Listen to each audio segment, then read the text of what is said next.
അൻവർ സാദത്തിന്റെയും വാഹിദയുടെ മകൾ അഷ്വിയ അൻവർ ശ്രീനാരായണ ഗുരുദേവന്റെ ദൈവദശകം ചൊല്ലിയപ്പോൾ ശിവഗിരി മഠം പരസ്പര വിശ്വാസത്തിന്റെയും ഭക്തിയുടെയും പരമനിശബ്ദതയിലാണ്ടു. ഒരു ജാതി, ഒരു മതം, ഒരു ദൈവം മനുഷ്യന് എന്ന ഗുരുവചനത്തിന്റെ അന്തസത്ത അഷ്വിത അൻവറിന്റെ നാവിലൂടെ മധുരോദാരമായി പെയ്തിറങ്ങിയപ്പോൾ ശിവഗിരി അക്ഷരാർത്ഥത്തിൽ മതേതരത്വം കൊണ്ട് പുളകം ചാർത്തി. അന്നവസ്ത്രാദി മുട്ടാതെ തന്നു രക്ഷിച്ചു ഞങ്ങളെ ധന്യരാക്കുന്ന നീയൊന്നു തന്നെ ഞങ്ങൾക്കു തമ്പുരാൻ. ആഴിയും തിരയും കാറ്റും ആഴം പോലെ ഞങ്ങളും മായയും നിൻമഹിമയും നീയും ഇന്ന് ഉള്ളിലാകണം.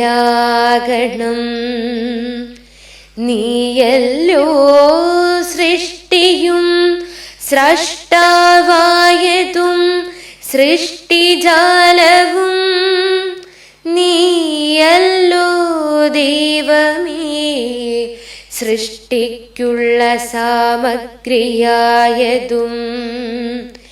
നീ സത്യം ജ്ഞാനമാനന്ദം, നീ തന്നെ വർത്തമാനവും ഭൂതവും ഭാവിയും.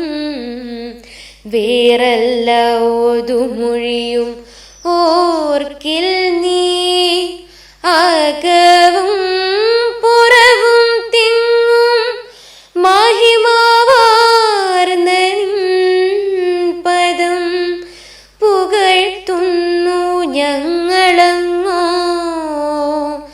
ഭഗവാനെ ജയിക്കുക ജയിക്കുക മഹാദേവ, നീനാവനപരായണ ജയിക്കുക ചിദാനന്ദ. ദയാസിന്ധു ജയിക്കുക ആഴമേറും നിൻമഹർസ. ആഴിയിൽ ഞങ്ങളാകവേ ആഴണം വാഴണം നിത്യം വാഴണം വാഴണം സുഖം. കൊല്ലം കരുനാഗപ്പള്ളി ഇടക്കുളങ്ങര സ്വദേശി അൻവർ സാദത്തിന്റെയും വാഹിദയുടെ മകളായ അഷ്വിയ അൻവറാണ് ശിവഗിരി തീർത്ഥാടന സമ്മേളനത്തിൽ മനുഷ്യ സൗഹാർദ്ദത്തിന് സംഗീതം പോലെ മറ്റൊരു മതമില്ല എന്ന് ദൈവദശകം ചൊല്ലി തെളിയിച്ചത്. അൻവർ സാദത്തിന്റെ സുഹൃത്തായ കരുനാഗപ്പള്ളി വാർഡ് മെമ്പർ സുനിലിന്റെ മകളുടെ കല്യാണത്തിന് വേദിയിൽ ദൈവദശകം പാടിയതാണ് അഷ്വിയയ്ക്ക് ഇങ്ങനെയൊരു അവസരം ലഭിക്കാൻ കാരണമായത്. അഷ്വിയയുടെ ദൈവദശകം ചൊല്ലൽ കേട്ട് ശിവഗിരിയിലെ സ്വാമി തീർത്ഥാടന സമ്മേളനത്തിൽ ദൈവദശകം ചൊല്ലുവാൻ നേരിട്ട് ക്ഷണിക്കുകയായിരുന്നു.